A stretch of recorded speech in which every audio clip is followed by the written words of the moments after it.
continues, not just for days, but for weeks, months, years. You cannot get rid of it. And the other continual feeling is the constant cold. Terrible cold. Sometimes I felt as if my blood circulation was slowing down. I was personally amazed at the power of endurance, because by all accounts, I should have become seriously ill and died a long time ago.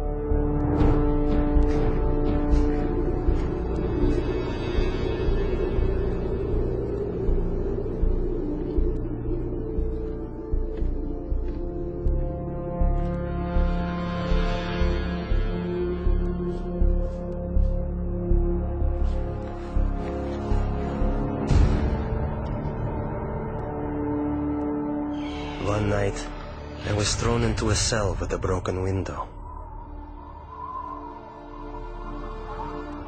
The KGB was determined to do an experiment and freeze me. Later they would say he broke the window in his cell and died of cold. I felt despair. I thought to myself, has God really left me? Am I really forgotten and neglected? Have my years of suffering been in vain? And in my despair, I began to pray. I usually pray silently, but this time I started to appeal to God out loud. God, have you left me? My cries were bursting from my heart literally, in utter despair.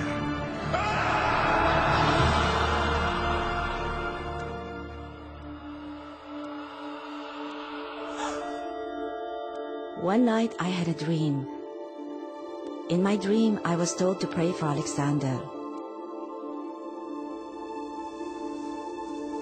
I had no idea who Alexander was. But I told my church, and we began to pray for him.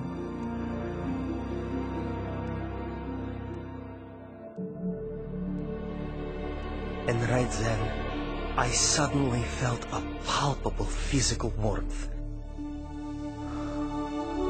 Not the kind that comes from a heater, but like when a mother draws her freezing child to her breast and warms him with her tearful breath of compassion. It was a very living, human warmth. It penetrates you as if piercing you to the heart. And inside your heart, a spring opens up, out of which flows peace. A wonderful, magnificent, soothing peace.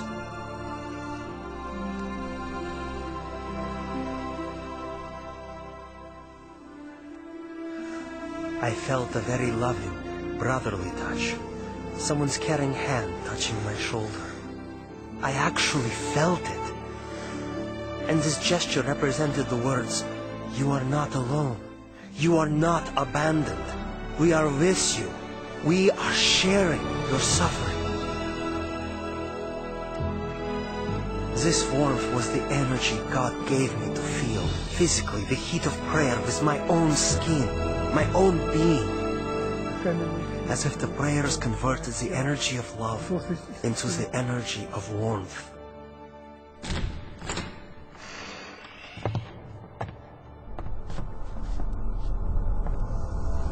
In the morning, it was a shock to my executioners.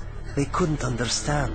I wasn't simply alive, but my temperature was the same as that of a normal person.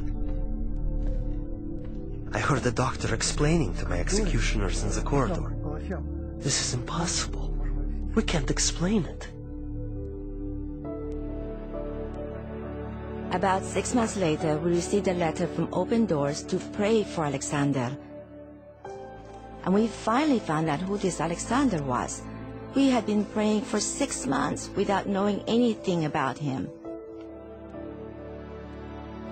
Alexander had started a Christian movement that spread across the Soviet Union. For this crime against the state, he was imprisoned to a labor camp in northern Siberia. the death sentence zone. It so happened that many people began praying for me.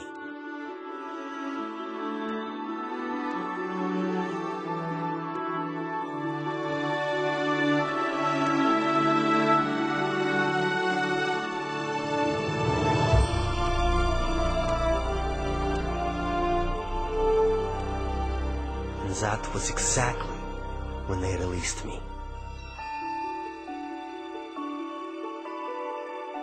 Prayer opened the prison doors, and as the gospel affirms, set the captives free.